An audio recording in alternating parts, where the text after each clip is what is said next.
is the UR Business Network.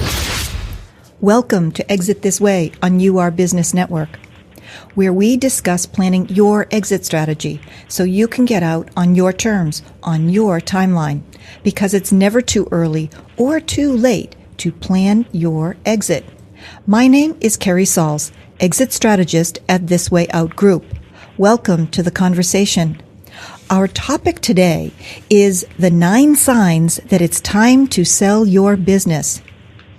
And to join me in this discussion today on Exit This Way is Heath-Frantzen. How do I say, is it Frandsen? Frandsen of Delta Business Services. Frandsen, yes. It's Frandsen. Okay, Heath. Thank you so much. So I say it correctly each time.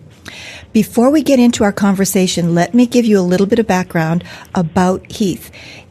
Heath-Frantzen is a small business owner and buyer. After a successful real estate career that took him from investing and sales to home building and participating in the development of the largest master plan community in Austin, Texas, and after calling it right with not one but 2 real estate bubbles, Heath began buying small businesses in 2005. However, after more than 300 acquisition deals with business brokers, Heath became fed up with seeing both buyers and sellers get raw deals each and every time, due mainly to the intermediaries' ulterior motives. After years of doing things the hard way, he decided to change the game. Traditional methods of selling businesses fail miserably, and that's how he came up with the Delta Solution, a new way of exiting your business successfully. Mr. Frandsen is very passionate about 2 things, business and taking care of people. With Delta Business Services, he has successfully merged the 2. Well, welcome again, Heath, to Exit This Way. Thank you so much, Kerri. I'm excited to be back on Exit This Way. Absolutely. It's great to have you back. The last conversation, we just ran out of time. There was so much to talk about. And with this topic, there is so much for owners to take note of. Do any of these 9 signs apply to them already? Even if they don't think it's time to sell their business, with these signs, they may realize that, oh, maybe I should get on board and start planning this now. So let's get right into the conversation. You've given us 9 signs that it's time to sell your business. Let's start with number 1. Number 1, you say, is life changes are causing you to lose focus. Tell us more. Indeed. This is the main one that I see that causes me to determine that it's time for a business owner to sell their business. It's difficult enough to run a successful business without the added stress of unforeseen life events, but things such as divorce, perhaps an illness of a family member, or having to care for elderly parents can upset any work-life balance that you think you've achieved. If you feel overwhelmed, if you feel depleted, trying to focus on both the business and family matters and other things, you need to seriously consider selling. The reason why is because your work-life balance is out of balance, and it's just a little while before things start getting critical and start slipping down what is a very slippery slope. So when things are causing you to lose focus, that's the number 1 sign. So the sign that life changes are causing you to lose focus is that things are changing, things are slipping, and you need either to regain focus or gain focus to achieve what for your business? Yes, and so that it's possible to regain focus. It really is. If you are good at delegating and managing those things. So you can either delegate the family matters or the personal matters, or you can delegate the business matters, either one of those things. It's just at that moment when things are out of balance, if something doesn't give, then it's only a short while before they start sliding down a very slippery slope, and both things suffer, both personal life and business. So this isn't something that people can avoid or postpone. When you start seeing everything out of balance and any of these are slipping, you need to address them and at least delegate one or the other, if not both, because both are going to suffer. Indeed. Yes, and this goes back to your statement of repurposing and deciding. All of these things, all of the 9 signs are just signs. They're things on the surface. There's something beneath the surface that is delivering the sign, that's causing it to show up. And those subsurface events that are transpiring, those are the things that we can deal with if we have the fortitude to drill down and actually tackle the issues that are and deal with the problem that is instead of the symptoms on the surface.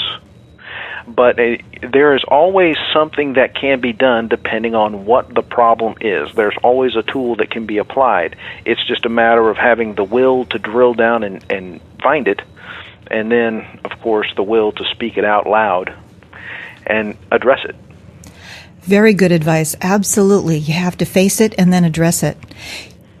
Heath, your number 2 sign says that you, as the business owner, have a hard time getting up in the morning and going to work or making the calls that are necessary to keep your business running. Why is that one of your signs? Yeah. It's called approach avoidance. In other words, there's something with the business, either at the workplace or something going on in the business that you just don't want to deal with, and you're making excuses not to deal with it. And this happens too many times, particularly when there is a large financial issue that is taking place, because large financial issues typically come in complex forms. They have multiple moving parts to them, and complexity is just a part of our world today. We live in a world that has enormous change and constant complexity and incredible competition, and that's always going to be the case from now forward. So complexity is part of our daily lives. However, the human brain hates complexity. In fact, it will do things to skip it or not avoid it, including shutting down, not going in, not making the phone calls necessary, making excuses to stay home or go somewhere else other than the workplace. So those are symptoms, again, they're on the surface, but they're symptoms of something that is a deeper problem, and that's what needs to be addressed. Drilling down more deeply with the mental issue, with the psychological issue, whenever there's a large financial issue that is shrouded in complexity, and a business owner does not have the skills and tools that it takes to actually pull it apart, break it down into its simplest forms, and study it, and then synthesize it, and then figure it out, the default is always avoidance. And research has even shown that when a business owner doesn't have the skills and tools to do that, and someone comes along who does and can assist a business owner with a large financial issue, even then, the cloud of pain, the approach avoidance, will spill over onto the professional. They will project the pain psychologically onto the professional and envelop that professional into the problem. And now the consultant becomes part of the problem.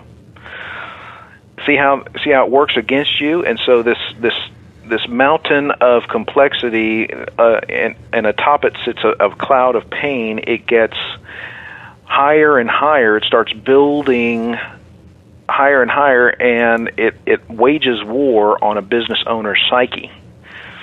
It's another front on which the business owner's psyche is assaulted.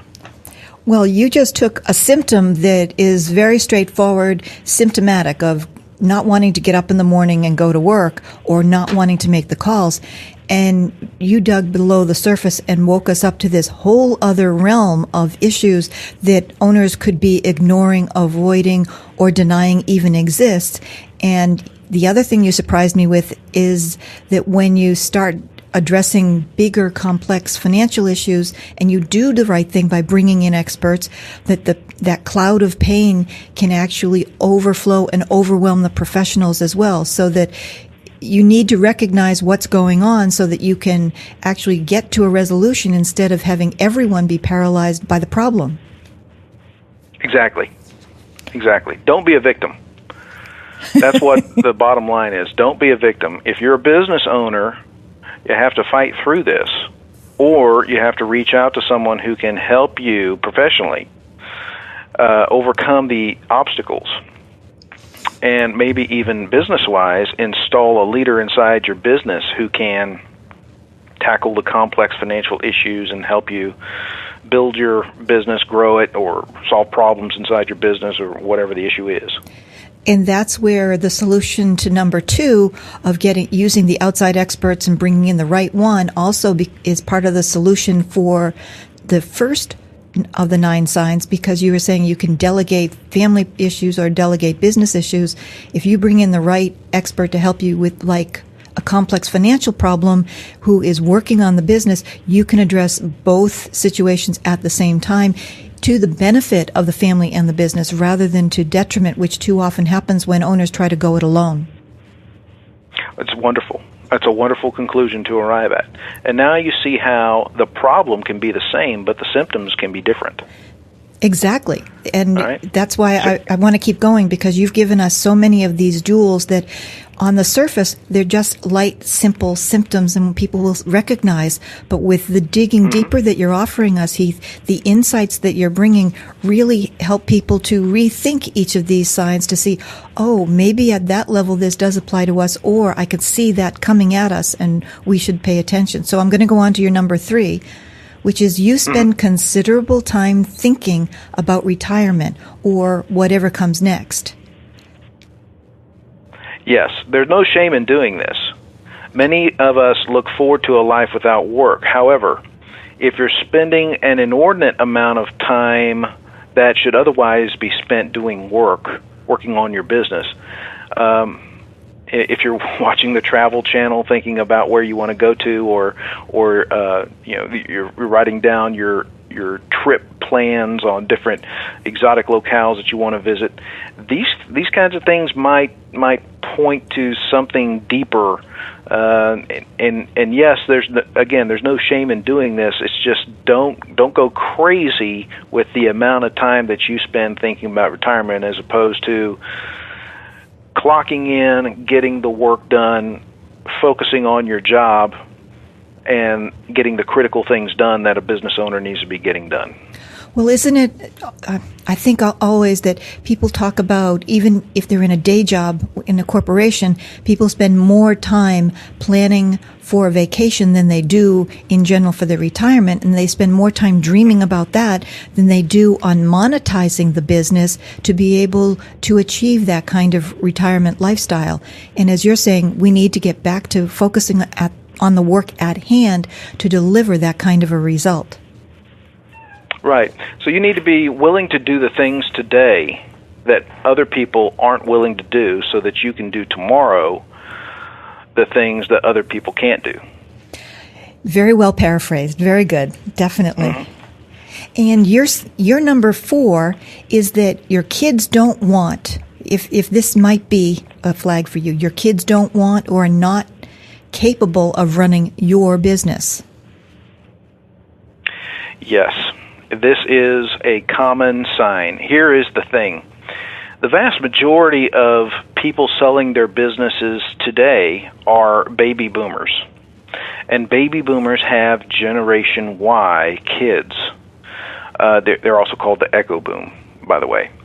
And Generation Y kids aren't interested in owning mom and dad's asphalt paving company, metal foundry business, or string of dry cleaners, or car washes, or anything like that. They like technology. They like IT. They like software. And they want to do something sexy, like an app business or start up the next Facebook. That's fine. Let them do what they want to do. But so many times the business owners who have built this wonderful business wanted to give that business to their kids. They wanted it to stay in the family. And they're seriously disappointed that Junior and Sally don't want to take it over.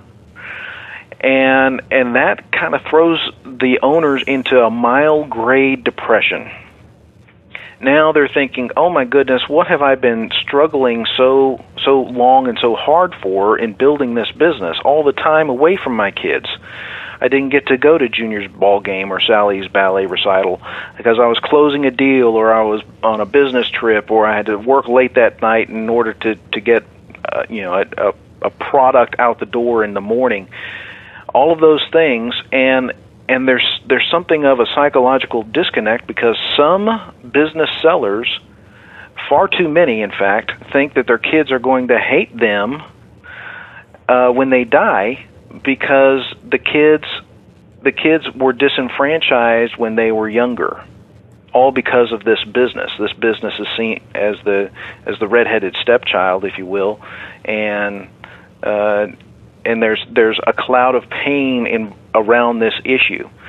So business owners get disappointed, and it throws them into a mild grade depression because their kids don't want to, or they're incapable of running their business. Sometimes parents see that Junior and Sally are nowhere near the kind of people who need to be running a business, and they don't hand over their business for their own good. For their own good. It's not always in the best interest of the business to pass it on to those kids who are incapable of running that kind of a business or have absolutely no interest in that kind of a business.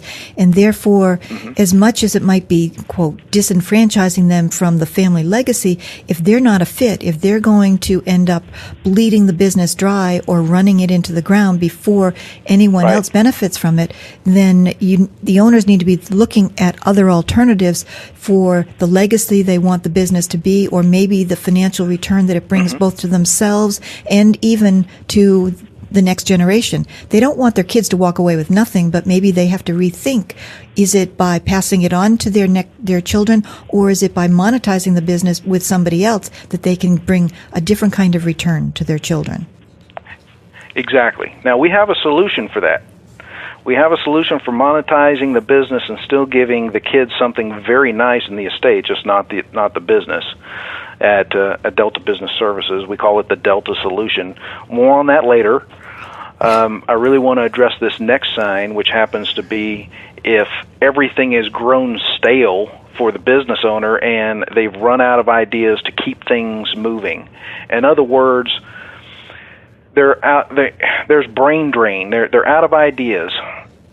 No longer is the business exciting to them. No longer is it their passion. No longer are they getting up and tackling things and brainstorming and trying to create ways to enhance their revenue. Years ago, when they started the business, creative thoughts spewed out of the brain with the speed and the intensity of a high-pressure hose. And they had tons of ideas on how to differentiate their business and make their brand unforgettable. But if today you feel stuck and the idea well is bone dry, and without improvements and innovations, your company's growth will stagnate, and you can't reignite that idea machine, it could very well mean that it's time to sell to somebody who can.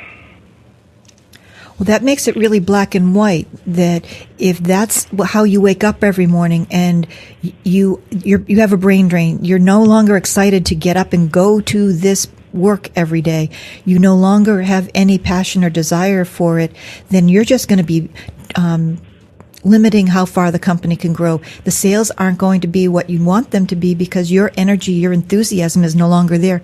And that carries over to the entire team, not just to you as the owner, but it permeates the entire business, which is damaging the business, right? Right. The tone is set at the top, whether you intend on it being set or not.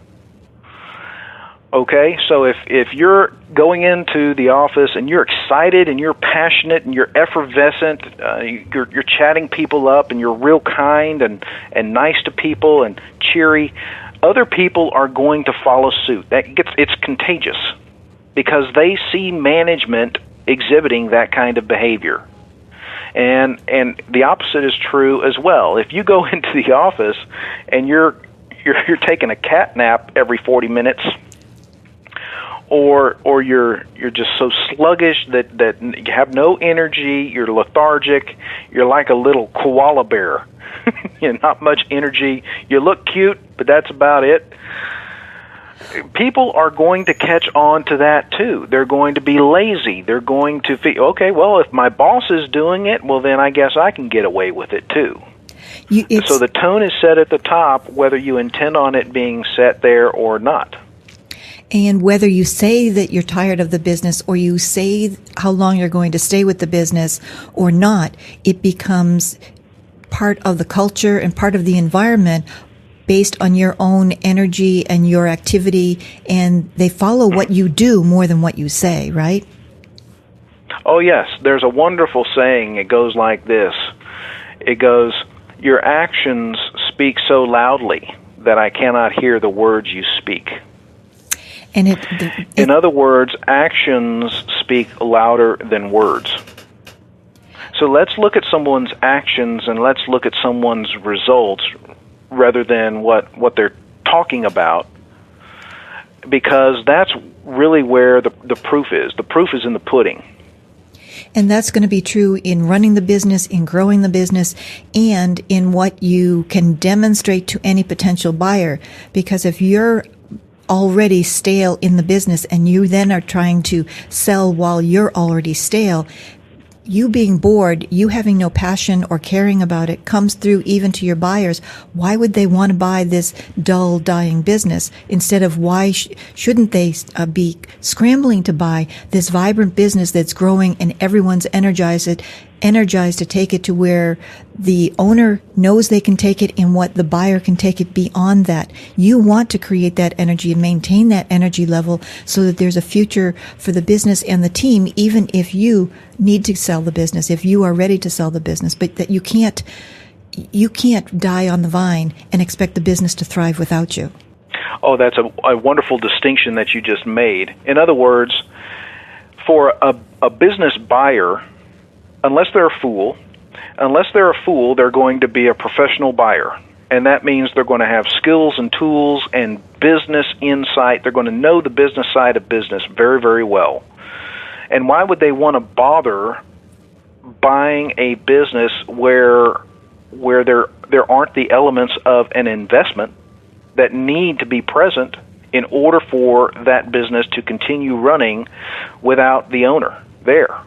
The whole concept of selling a business revolves around building that business such that it becomes attractive to a buyer, and how it becomes attractive to a buyer is it gets turned into a machine for the generation of cash that is de-risked and can exist and grow without the owner being there.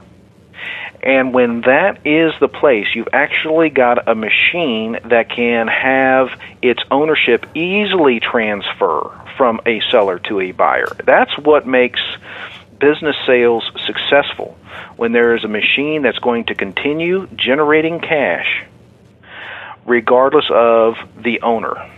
Exactly. As long as the new buyer, the new owner, has skills and tools to run that business, and they can be easily interchanged. Now, that involves doing the things that it takes to not only prepare a seller, but also preparing the business for just such an event. The seller has to be ready to create a machine and build their business into that attractive vehicle to get a buyer to say, oh, I got to have this one. It's irresistible. And that's where you need to do both. And a professional buyer will come along and know what they're looking at and recognize it and say, oh, I got to have that one, and snap it up. And in the coming wave of baby boomer business owner sellers, that has to be the case if you're going to sell your business successfully, unless you're holding out for a fool buyer who has more money than brains. And unfortunately, those folks are out there. They're few and far between, but they do exist. And my thinking is, well, shoot, why don't you just do the things that it takes to create a business that's attractive to a professional buyer, and that way you don't have to wait around. You can have control over the process. You can have some influence over the terms and over the pricing, and your business goes to the top of the stack once it is an attractive machine for the generation of cash. Professional buyers will come out of the woodwork. They'll come out in droves to buy that business. And that's what we want owners listening to our show to recognize, that there are things they can do, even if they recognize themselves in some of your signs that it's time to sell. Moving on, in the interest of time, Heath, can we go on to number 6, where you say one of the signs is that you need to pour tons of money into updating your business? Yes. If you have to pour tons of money into updating the business, not the offices, but updating the business, if you're in a highly competitive niche, especially that is continuously evolving, and you might have fallen behind. In other words, you let some things slide, and you need to do an extensive and expensive makeover in order to stay profitable. If that's the case, even if you're currently making a nice income, it might not be in your best interest to spend money to stay in business, especially if you aren't having fun with it anymore. If that's your thinking, you need to change your thinking. You need to think about who's going to come along to buy the business and their income once they buy the business. Because many times, if you don't make the investments today in your business to generate the income in the future, that's just not going to happen. And a savvy business buyer is going to recognize that and go, oh, this business, it's losing relevance because they just didn't make the investments in the business that they needed to make in order to stay profitable, stay sustainable, and stay relevant in the marketplace. Really good point. In the interest of time, I'm going to go on to number 7. You say that suppose you get an offer that you'd be foolish to refuse. So why is that a sign this happens more than you might think, even during a down economy. If someone out there has his or her eye on your business and they like what they see, and out of the blue they make an offer that is considerably more than the current valuation, in most of these situations it would be crazy not to sell. You need to go ahead and say yes. I like that. You need to go ahead and say yes. Mm-hmm. Never put off a good deal today in hopes of a better deal tomorrow. Don't do that. If it's a good deal today, take it. Very good advice. Very well. Okay, that leads me to number 8. You say, suppose interest rates are low. Why is that a sign that it's time to sell?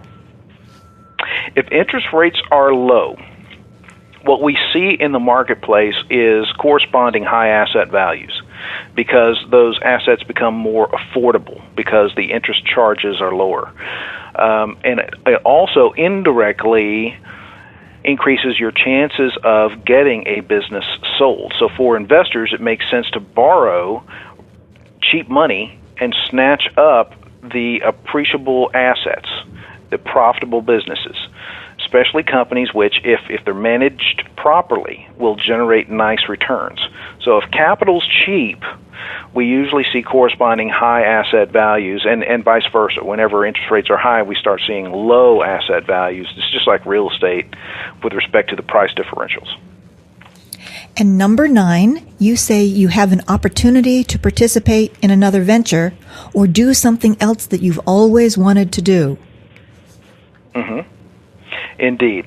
So if you have the opportunity to participate in another venture, if there's something that is next, if there is a next chapter in your life, or if there is a retirement that's around the corner, if you're hanging up your spurs and you want to go on and become the best grandparent in the entire world, or you want to do some serious traveling, then those are the things that you need to seize whenever the opportunity presents itself. Most business owners, even those who are only marginally successful, are constantly approached by purveyors of new business opportunities. And these can range from hyped-up multi-level marketing positions to Ponzi schemes to legitimate investment opportunities. Now, stay away from the MLM and the Ponzi schemes. But if something is a legitimate investment opportunity and you want to jump on it, you'd be a fool not to do it. So if you're presented with another venture, go for it. In fact, my very first business was a chocolate company in North Miami Beach, and there was a gentleman who was trying to sell his business in order to go into a real estate venture. And he was asking a very, very high price. He wound up not selling the business, but he did seize the opportunity to participate in the next venture, and he wound up going on and becoming wildly successful in real estate, much more successful than he was being a chocolatier. And so those kinds of things, he seized the opportunity when it presented itself. He jumped on it, and he became a multimillionaire as a result. Very cool example of recognizing an opportunity and going for it rather than letting it haunt you for the next 10 years because you didn't take advantage of it. Because we're out of time, I do have to just ask you one last question, Heath. With everything that you've been sharing, how can our listeners follow up on all that you've shared? What's the best way for them to learn more or reach you directly? The best way to get a hold of me is 210-369-4161. It's Delta Business Services. Ask for me. That's our office. You can also go to our website, which is www.deltabusinessservices.com, and visit our website. We can opt in for a free report. You can get your perfect business exit strategy free report, or if you want to hit me up on the email, it's Heath, Heath, at deltabusinessservices.com. I forgot to mention at the top of the show, you also have a book that's available on your website, What to Do When You've Fallen Out of Love with Your Business, which goes right along with this topic of the 9 signs it's time to sell your business. Thank you again, yes, Heath Frandsen of Delta Business Services, for joining us on Exit This Way, and thank you, listeners, for joining me for Exit This Way on UR Business Network. Exit This Way is presented by This Way Out Group. That's thiswayoutgroup.com, exit strategist helping you maximize value so you can harvest the wealth in your business on your terms, on your timeline. Enjoy our extensive library of past shows by going to urbusinessnetwork.com and search for Exit This Way. This is Keri-Salls, your host. Tune in next time. This is the UR Business Network.